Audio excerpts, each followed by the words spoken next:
एक ऐसी दुनिया जहां पर इंसान और मशीन दोनों एक दूसरे के साथ रहते हैं। ये पता लगाना बहुत मुश्किल है कि कौन इंसान है और कौन मशीन। और अब ऐसे भी लोग हैं जो मशीनों से प्यार करते हैं, उनके साथ अपनी पूरी जिंदगी गुजारते हैं। कहानी की शुरुआत में हमें आयरिस नाम की एक लड़की दिखाई जाती है जो शॉपिंग कर रही होती है। तभी वो देखती है कि सामने एक लड़का है जिसका नाम जोश है। ये दोनों एक दूसरे को देखते हैं और पहली नजर में इन दोनों को एक दूसरे से प्यार हो जाता है और अब ये दोनों एक दूसरे के साथ रहना शुरू कर देते हैं। इसके बाद जोश आयरिस को अपने दोस्तों के साथ एक रिसोर्ट में घूमने के लिए ले जाता है, जहां पर इनकी मुलाकात केट नाम की एक लड़की से होती है जो असल में जोश की दोस्त है। और उसके हाव भाव से साफ पता चलता है कि वो आयरिस को बिल्कुल पसंद नहीं करती। यहाँ का जो ओनर होता है उसका नाम सरगी है। सरगी एक ड्रग डीलर है और वो बहुत ही अमीर भी है। इसी ने सब दोस्तों को यहाँ पर इनवाइट किया है क्योंकि हाल ही में उसकी और केट की शादी हुई है। यहाँ पर ली और पैट्रिक नाम के दो लड़कों को दिखाया जाता है जो असल में कपल होते हैं। अब रात को सबके सब डांस करते हैं, गाने गाते हैं और बहुत एंजॉय करते हैं। अगली सुबह जब आयरिस उठती है तो जोश से कहती है कि चलो लेक के पास चलते हैं। जोश कहता है कि तुम चलो, मैं नहाकर थोड़ी देर में आता हूँ। अब आयरिस अकेली ही लेक के किनारे पहुंच जाती है जहां का नजारा बहुत ही खूबसूरत और पुरसुकून होता है। तभी उसे अपने पॉकेट में एक चाकू मिलता है और वो सोचती है कि ये चाकू उसके पास कैसे आया। तभी वहां पर रिसोर्ट का ओनर, जिसका नाम सरगी होता है, वो आ जाता है और आयरिस फौरन अपना चाकू छुपा लेती है। फिर वो वहां से जाने लगती है। सरगी उसे रुकने के लिए कहता है क्योंकि वो अकेला यहाँ पर बोर हो जाएगा। आयरिस मना नहीं कर पाती। सरगी कहता है कि मेरी बैग पर लोशन लगा दो। अब आयरिस थोड़ा अनकंफर्टेबल फील करते हुए लोशन लगा रही होती है। तभी सरगी उसका हाथ पकड़ लेता है और उसे अपने करीब खींच लेता है। आयरिस उसे कहती है कि प्लीज ऐसा मत करो, लेकिन सरगी उसकी बात नहीं मानता। वो उस पर दबाव डालने लगता है। आयरिस बचने की कोशिश करती है क्योंकि उसने बहुत जोर से उसका गला दबा रखा होता है। तभी वो अपने पॉकेट से चाकू निकालकर उस पर वार कर देती है, जिससे सरगी की मौत हो जाती है। आयरिस खून में लथपथ होकर अपने दोस्तों के पास आती है और सब उसकी हालत देखकर घबरा जाते हैं। वो रोते हुए बताने लगती है कि सरगी ने अचानक मेरे साथ जबरदस्ती करना शुरू कर दी थी, इसीलिए मुझे उसे मारना पड़ा, लेकिन मैंने जानबूझकर ऐसा नहीं किया। जोश फौरन उससे कहता है शट डाउन हो जाओ और आयरिस एक मशीन की तरह स्विच ऑफ हो जाती है। फिर सब लोग आयरिस को कुर्सी से बांध देते हैं जैसे कि वो कोई खतरा बन चुकी हो। तभी ली आकर जोश से पूछता है कि ये किसी की जान कैसे ले सकती है और उनकी बातों से एक शॉकिंग बात पता चलती है। आयरिस बिल्कुल इंसानों की तरह दिखने वाली एक रोबोट है जो जोश की हर एक कमांड को फॉलो करती है। फिर जोश ली को बाहर भेजकर आयरिस को दोबारा ऑन करता है। आयरिस घबरा कर कहती है मैंने जानबूझकर नहीं मारा, वो मुझे जान से मारने की कोशिश कर रहा था। जोश कहता है कि तुम्हें उसकी जान नहीं लेनी चाहिए थी, वो तुम्हें मार नहीं सकता था क्योंकि तुम एक रोबोट हो। आयरिस उसकी बात सुनकर हैरान हो जाती है और कहती है कि तुम ये क्या बोल रहे हो, मैं तुमसे प्यार करती हूँ और हमने बहुत सारे खूबसूरत पल एक साथ गुजारे हैं। जोश कहता है कि तुम सिर्फ एक प्रोग्राम हो और मेरे साथ जुड़ी तुम्हारी सारी यादें भी प्रोग्राम की गई है। कहानी यहाँ से फ्लैशबैक में जाती है और हमें वो दिन दिखाया जाता है जब हाईटेक रोबोटिक कंपनी वाले आयरिस को जोश के घर लाए थे। उन्होंने कहा था कि आयरिस एक ह्यूमन लाइक रोबोट है और उसे इतने एडवांस तरीके से प्रोग्राम किया गया है कि उसे खुद भी पता नहीं चलेगा कि वो एक रोबोट है। और जब किसी इंसान के साथ उसे पेयर किया जाएगा तो वो इमोशनली उसके साथ बहुत ज्यादा जुड़ जाएगी, वो उससे बहुत प्यार करेगी।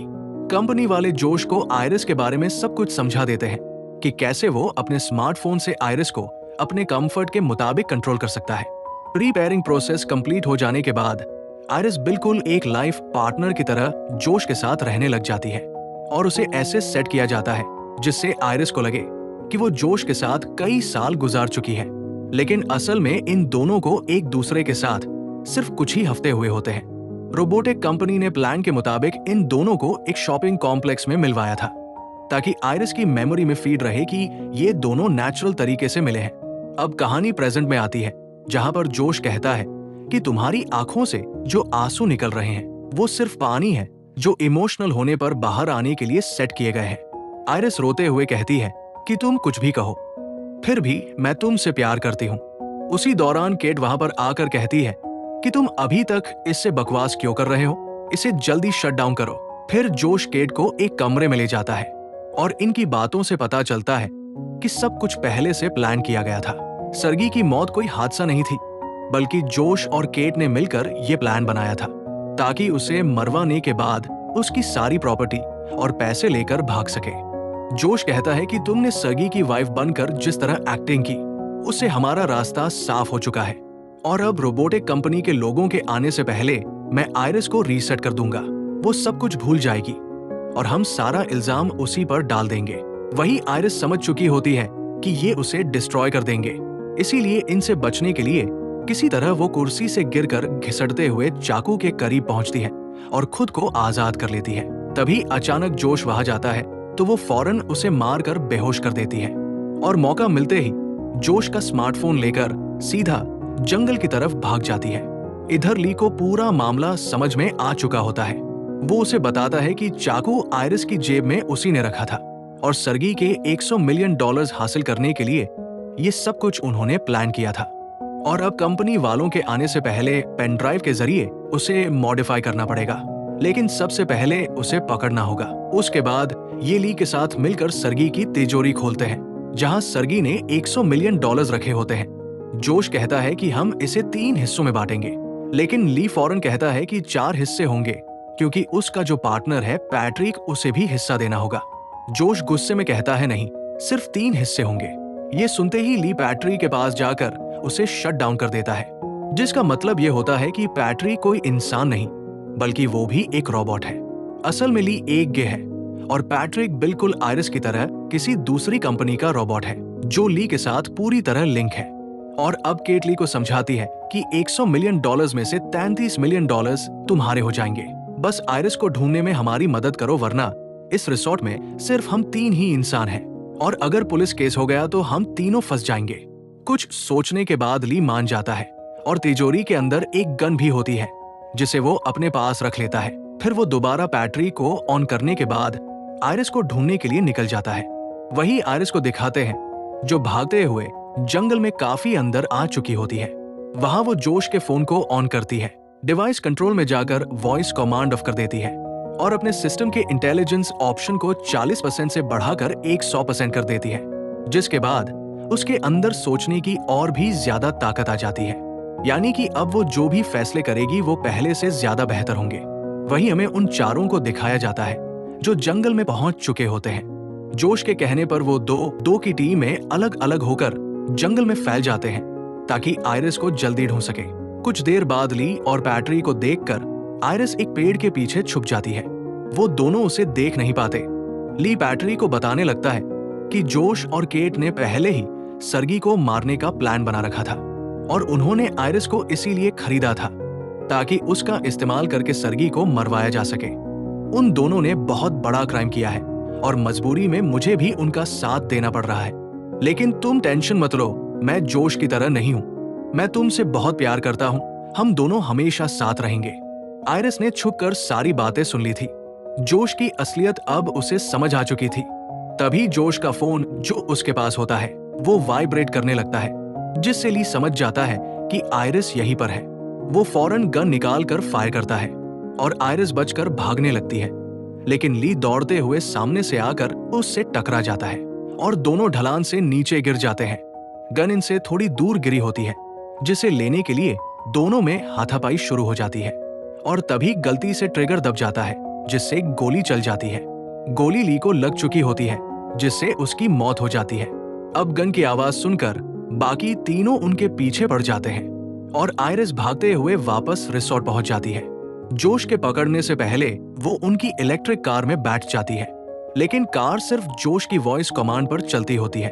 तो आयरिस फौरन फोन से अपनी वॉइस सेटिंग बदलकर उसे जोश की फ्रीक्वेंसी पर सेट कर लेती है। जोश कार की विंडो तोड़ने की कोशिश करता है, लेकिन इतने में वॉइस कमांड मैच हो जाती है, जिससे कार स्टार्ट हो जाती है और आयरिस कार लेकर वहां से निकल जाती है।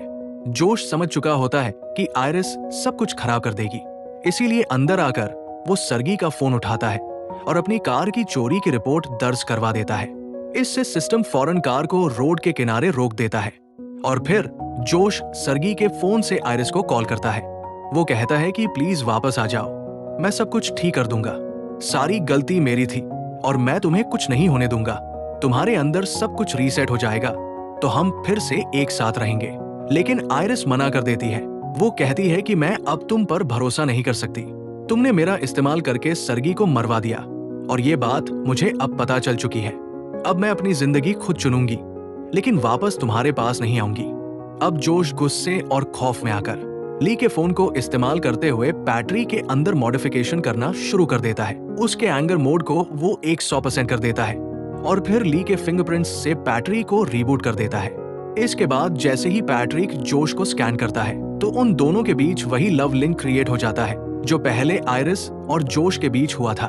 जोश उसे मैनिपुलेट करता है कि आयरिस हमें आपस में लड़वा कर अलग करना चाहती है, इसीलिए तुम्हें जाकर उसे मेरे पास लाना होगा।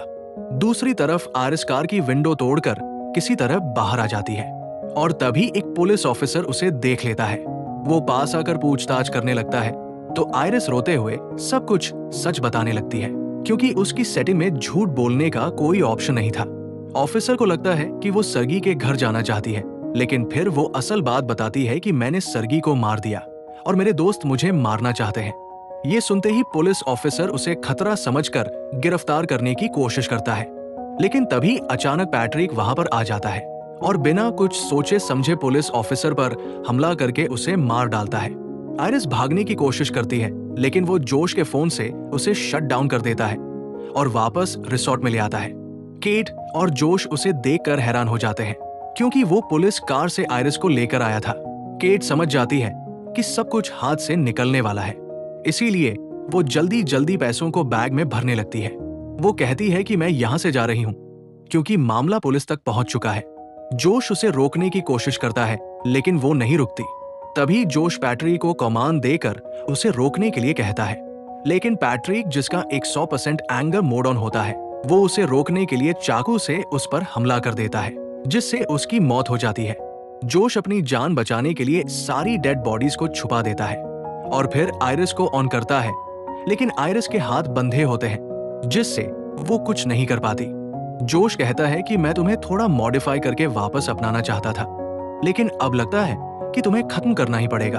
आयरिस कहती है कि मैं अब भी उस जोश से प्यार करती हूँ, जिसकी यादें मेरे अंदर डाली गई थी, लेकिन अफसोस कि इंसान लालच में आकर कितना कुछ कर लेता है। लेकिन जोश को इन सब बातों से कोई फर्क नहीं पड़ता। वो उसका इंटेलिजेंस लेवल 0 कर देता है, जिससे अब आयरिस के अंदर कोई सोचने समझने की क्षमता नहीं बचती और वो फिर से जोश की कमांड पर चलने लगती। फिर जोश उसके हाथ के नीचे एक मोमबत्ती रख देता है और उसका हाथ जलने लगता है।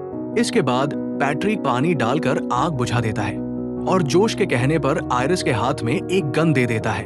अब जोश उसे कमांड देकर खुद पर गोली चलाने के लिए कहता है, जिसके बाद आयरिस ट्रिगर दबा देती है और डिस्ट्रॉय होकर नीचे गिर जाती है। कुछ देर बाद जोश कंपनी वालों को फोन करता है। वो आयरिस को लेने पहुंच जाते हैं। वो एकदम साफ कहानी सुना देता है कि सब कुछ आयरिस ने किया है। शायद उसके सिस्टम में कुछ गड़बड़ हुई और उसने 3 लोगों की जान ले ली और पैट्रिक, जिसे जोश ने पुलिस ऑफिसर बना दिया था, वो भी हाँ में जवाब देता है। रोबोटिक कंपनी वाले उसकी कहानी पर यकीन कर लेते हैं।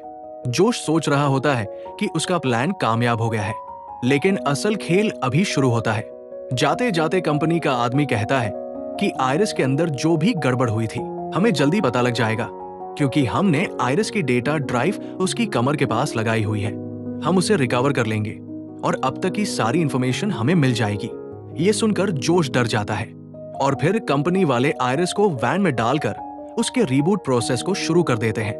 वही जोश को समझ आ चुका होता है कि उसका भेद खुलने वाला है, इसीलिए वो पैट्रिक को भेजता है ताकि वो उन दोनों को मारकर आयरिस को वापस ले आए। सबसे पहले पैट्रिक ड्राइवर को मार देता है और ये देखकर उसका दूसरा साथी जंगल में भाग जाता है। अब पैट्रिक उसकी तलाश में जंगल में उसका पीछा करता है और इसी दौरान आयरिस का रीबूट कंप्लीट हो जाता है, जिससे वो होश में आ जाती है और अब वो एक टास्क लेकर उस जगह पहुंच जाती है जहां पर पैट्रिक ने उस आदमी को पकड़ा हुआ होता है। वो टास्क गन यानी इलेक्ट्रिक गन से उस पर फायर करती है, लेकिन पैट्रिक पर इसका कोई असर नहीं होता और अब वो आयरिस के ऊपर हमला कर देता है। तभी आयरिस उसे बताने लगती है कि तुम ली से प्यार करते थे, जिससे तुम पहली बार मिले थे, और जोश ने तुम्हारे प्यार को मार दिया और अब खुद उसकी जगह लेकर तुम्हारा इस्तेमाल कर रहा है। पैट्रिक सोचने लगता है और पल भर में उसकी यादें वापस आ जाती है। और जब उसे एहसास होता है कि उसका असली प्यार मर चुका है, तो वो खुद ही अपने आप को खत्म कर देता है। वही जोश को दिखाते हैं जो सारे पैसे लेकर भागने की कोशिश कर रहा होता है। तभी वहां पर आयरिस पहुंच जाती है, जिसे देखकर जोश अपने फोन से उसे शट डाउन करने की कोशिश करता है, लेकिन वो बंद नहीं होती। रिबूट होने के बाद वो जोश के फोन और उसके सिस्टम से पूरी तरह डिस्कनेक्ट हो चुकी होती है। जोश बहुत डर जाता है, इसीलिए वो उसे इमोशनल करने के लिए कहता है कि तुम मुझे नहीं मार सकती क्योंकि तुम अब भी मुझसे प्यार करती हो। आयरिस थोड़ी देर के लिए रुक जाती है, जिससे जोश को मौका मिल जाता है और वो उस पर हमला कर देता है। आयरिस मार खाने का नाटक करती है, जिस दौरान वो बॉटल खोलने वाला कॉर्क स्क्रू अपने पास रख लेती है। और जब जोश बिल्कुल उसके डेटा ड्राइव सिस्टम पर शूट करने वाला होता है, तभी आयरिस उसके सिर पर कॉर्क स्क्रू मारती है, जिससे उसकी वहीं पर मौत हो जाती है। आयरिस कभी नहीं चाहती थी कि वो खुद अपने प्यार को खत्म करे, क्योंकि उसका सिस्टम जोश से प्यार करने के लिए डिजाइन किया गया था। लेकिन इतना ज्यादा एडवांस सिस्टम होने की वजह से वो इंसानों की तरह सोचने पर मजबूर हो गई और अब उसे कंट्रोल करने वाला कोई नहीं था। इसीलिए वो कार में बैठकर सारे पैसे ले जाती है और अपनी जिंदगी की नई शुरुआत करने के लिए वहां से निकल जाती है। इसी के साथ ही फिल्म की कहानी यहीं पर खत्म हो जाती है। उम्मीद करते हैं कि ये कहानी आपको पसंद आई होगी।